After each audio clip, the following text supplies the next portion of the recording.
như kiểu là anh nó hỏng cái đấy, chuyện ở đây như kiểu nó hỏng vậy. Giờ sao không vào nó hỏng cái đấy,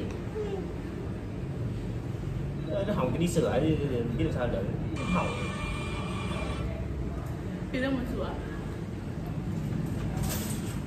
nếu không sửa không dùng à? Không không có đi dùng.